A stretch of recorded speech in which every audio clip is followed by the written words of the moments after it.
Good evening to you on this Tuesday night. I'm Brian Ortiz. And I'm Kylie Wakefield. Welcome to the news desk.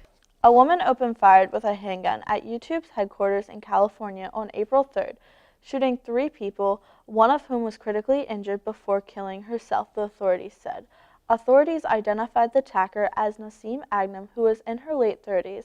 The motivation for the shooting was under investigation, the police said. Although her social media postings included criticisms of YouTube, Aghnam had a long-standing dispute with the company. The official who spoke on the condition of anonymity because they were not authorized to discuss the case said Aghnam used the name Nasim Sabs online, a website in that decreed YouTube's policies, and said the company was trying to suppress her content creators. YouTube filtered my channel to keep them from getting views, one of the messages on the site said. There is no equal growth opportunity on YouTube or any other video sharing website. Your channel will grow if they want to. Aghnam hated YouTube and was angry that the company stopped paying her for videos she posted on her platform. Her father, Islam Aghnam, released the world's biggest online video website is owned by Silicon Valley's giant Google, but company officials said it's a tight-knit community. The headquarters has more than 1,000 engineers and other employees and several buildings.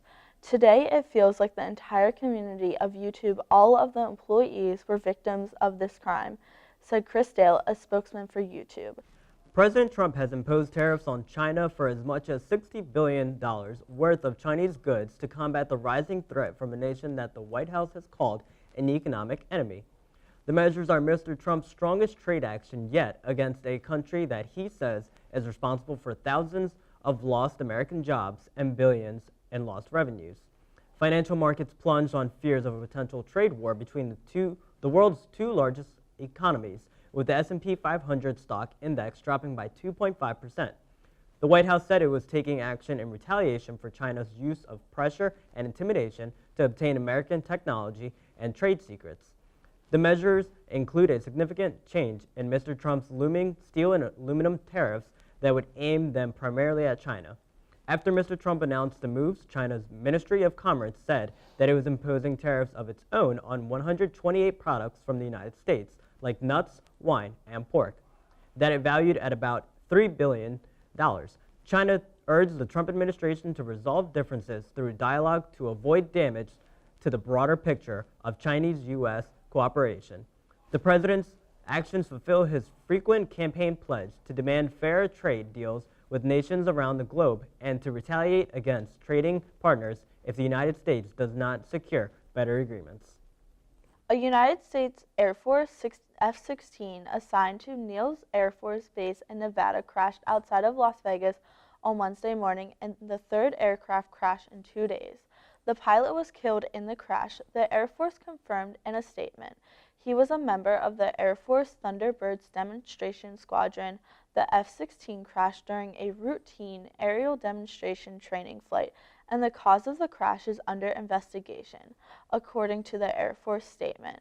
On Tuesday afternoon, a Marine Corps CH-53E Super Stallion helicopter crashed around El Centro, California. During a routine training mission, 4 crew members aboard the helicopter were killed. Congress and the military have come under scrutiny amid the spate of the aircraft crashes. Military leaders have long argued for the increased budget to combat a readiness crisis, as foreign adversaries have gained momentum in other areas of the world. The 2020 census will ask respondents whether they are United States citizens, the Commerce Department agreeing to a Trump administration request with highly charged political and social implications that many officials feared would result in a substantial undercount. In a statement released, the Commerce Department, which oversees the Census Bureau, said Commerce Secretary Wilbur Ross had determined that reinstatements of a citizenship question on the 2020 decennial census questionnaire is necessary to provide complete and accurate census block-level data, allowing the department to accurately measure the portion of the population eligible to vote. But his decision immediately invited a legal challenge. Xavier Becerra, California's Attorney General, plans to sue the Trump administration over the decision. Well, April has been true to its word with constant rain in the forecast. Let's send it over to Danny to see if the sun has any plans to break through this week. Thanks, Kylie. Hope you all enjoyed the warm weather we had over the weekend because it won't be back for a while. Today we're back down to the 40s with a high of 47 and a low of 34 degrees. Then we're back in the mid-50s for the rest of the week. Tomorrow with a high of 55 and a low of 39 degrees with light showers in the evening. Thursday and Friday will also be a high of 55 with a low of 37 degrees. And that's it for weather. Back to you guys. Stick around for Hotspot, the wrap-up, and this week's Digital Short.